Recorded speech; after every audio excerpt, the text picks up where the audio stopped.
Добрый день, уважаемые жители Республики Саха-Якутия. Текущая санитарно-эпидемиологическая ситуация в республике является напряженной. За последние сутки выявлено 144 новых случая новой коронавирусной инфекции. При этом в городе Якутске зафиксирован 81 случай. 8 случаев зарегистрировано в Сунтарском, в Нерюнгринском, 7 в Сунтарском, 4 в Мирнинском. По 3 случая зарегистрировано в Алайховском, Вилюйском, Ленском, Намском, Усялданском и Венобытантайском улусах. По 2 случая зарегистрировано в Алданском, Булунском, Верхневилюйском, Верхоянском, Жиганском, Среднеколымском, Татинском, Усьмайском, Хангаласском и Чурапчинском. По 1 случаю в Горном Кобейском, Мегино-Гангаласском, Момском, Алюкминском и Тампонском.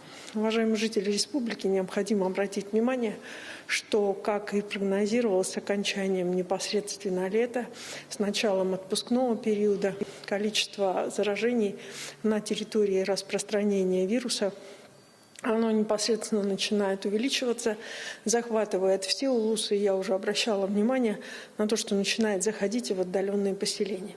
В связи с этим наиболее актуальным сегодня является и соблюдение ограничений, которые установлены указом главы Республики Саха-Якутия Айсена Сергеевичем Николаевым, связанным с ношением и соблюдением масочного режима, социальной дистанции и, безусловно, работы в коллективах привитых, непосредственно работников, особенно по тем категориям, которые непосредственно определены в постановлении Роспотребнадзора по Республике Саха-Якутия.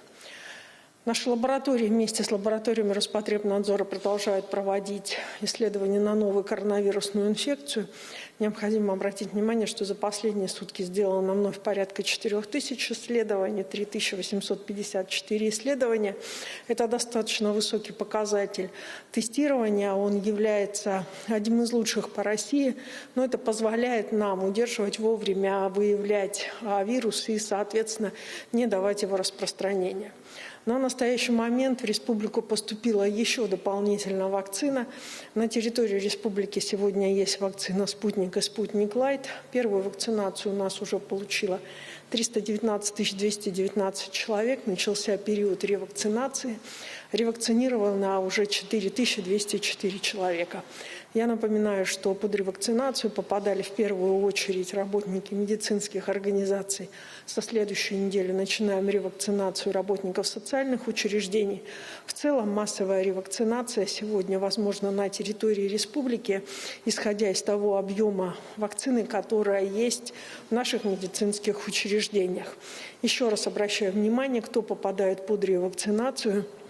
Это прежде всего граждане, которые переболели 6 месяцев назад и, соответственно, либо ставили вторую дозу вакцины «Спутник Лайт», также «Спутника» около или «Пивак Короны», либо иного другого вида вакцины полгода назад.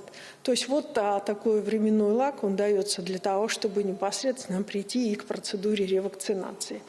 На территории республики в большом количестве вакцина есть, поэтому она является доступной в любом населенном пункте республики. Приглашаем наши поликлинические звенья на любом уровне.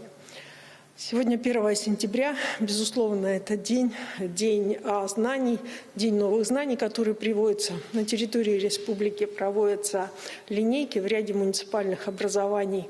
Приняты решения, связанные с ограничительными мероприятиями по линейкам в отдельных классах, по раздельному нахождению детей и родителей. Просим к этому отнестись с пониманием. Здоровье является основным, и, соответственно, при проведении этих мероприятий и родителям, и учителям, и детям четко осознавать и, в общем-то, понимать, что это делается только ради их здоровья.